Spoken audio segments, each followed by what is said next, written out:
Agora, em relação aos ossos da canela, são dois, tá, gente? Assim como do antebraço. Na canela, a gente tem a tíbia e a fíbula. A tíbia é o principal osso sustentador de peso da parte inferior da pata. Ela forma a articulação fêmuro-tibial do joelho com o fêmur acima dela e a articulação do jarrete com o tarso abaixo dela. Quando vista de cima, a extremidade proximal da tíbia parece triangular, com o vértice do triângulo virado para frente, tá? Já a fíbula é um osso fino que segue paralelo à tíbia. Ela não sustenta nenhum peso significativo, mas serve principalmente como local para o músculo se prender. Na sua extremidade distal, a fíbula forma um processo palpável chamado de maléolo lateral. A protuberância lateral de seu tornozelo é o nosso maléolo lateral, por exemplo. As imagens que mostrei anteriormente, gente, são de bovino, como quase todas que eu mostro nas aulas, porque a gente usa o bovino como modelo. Mas nos cães, a fíbula é bem mais comprida, como vocês podem ver nessa imagem. Vamos começar então pelos acidentes anatômicos da tíbia. Os côndilos tibiais em cima da extremidade proximal articulam com os côndilos do fêmur que eu já mostrei para vocês.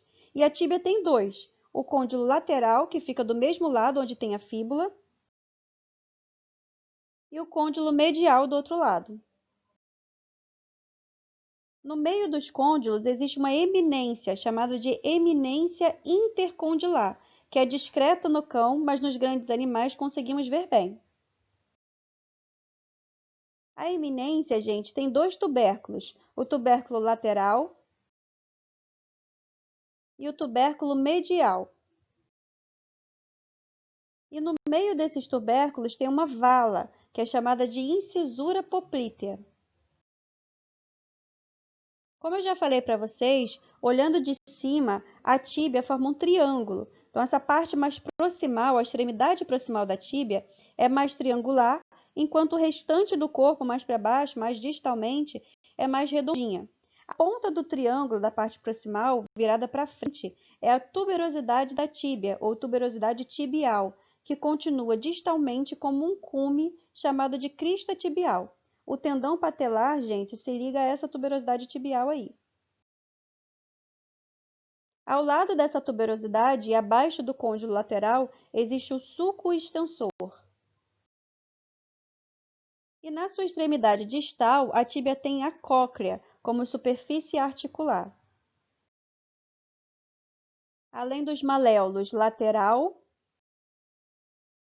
e medial.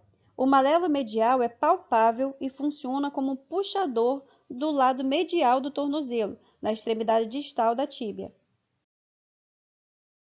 E sobre o outro osso da canela, a fíbula em bovinos ela é bem curtinha, como vocês podem ver. Então não conta com muitos detalhes, como cabeça,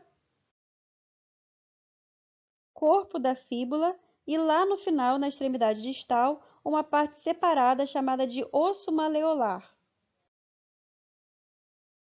Em relação ao tarso, é um conjunto de ossos que formam o que chamamos de tornozelo na gente ou de jarrete nos animais.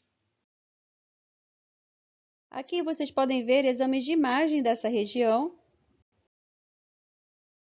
e aqui também em cão. Assim como os ossos do carpo, pessoal, ou seja, que formam o punho, o tarso também consiste em duas fileiras de ossos curtos, conhecidos como ossos társicos. E, assim como já vimos no carpo, no tarso a fileira proximal de ossos é nomeada e a fileira distal é numerada. Então, voltando lá para a fileira proximal, a gente pode notar um grande osso chamado de calcâneo, que tem alguns acidentes anatômicos. Dentre eles, a tuberosidade do calcâneo, que forma a ponta do jarrete. Atua como ponto de ligação para o tendão do grande músculo gastrocnêmio e corresponde ao calcanhar. Outro osso da fileira proximal é o talos. Esses dois ossos se articulam com a tíbia e com parte da fíbula, o osso maleolar. Logo abaixo, no caso de bovinos, está o centroquarto. E outros dois ossos. Primeiro, os társicos 1. E aqui, no caso de bovino, os társicos 2 e 3 fusionados.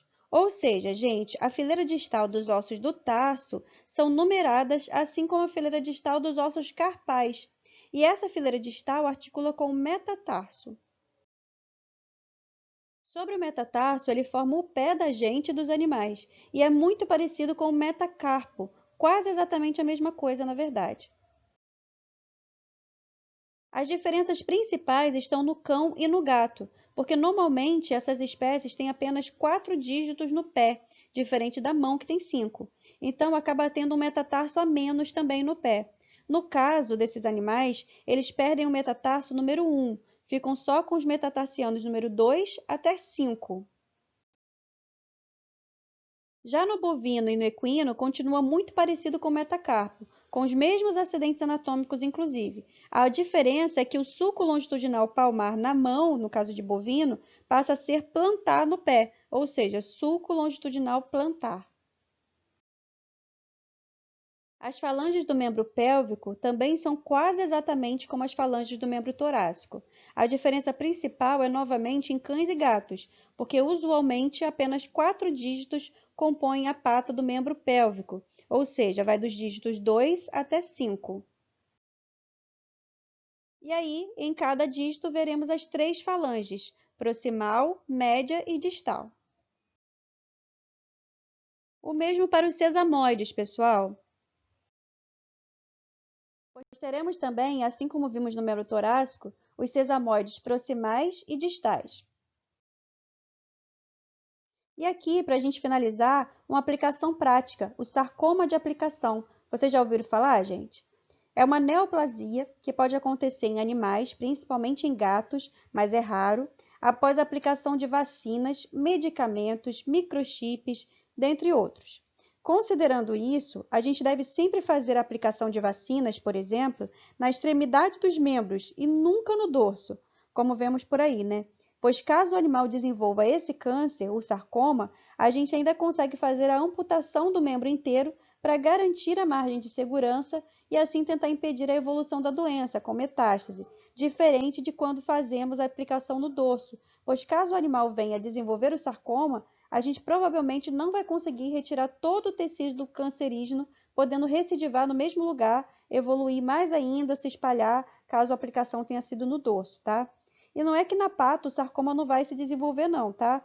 Se for para acontecer, vai acontecer de qualquer forma. Mas na pata, pelo menos, a gente consegue fazer uma cirurgia radical, amputando o membro e não deixando resquício de célula cancerígena, pois a margem de segurança comprometida e o fato do animal já ter passado por uma cirurgia são situações que pioram o prognóstico e reduzem o tempo de sobrevida. Então, lembre de sempre que possível preferir a aplicação de medicamentos ou vacinas nas extremidades dos membros ou na cauda, beleza? Um beijo, gente, e até a próxima!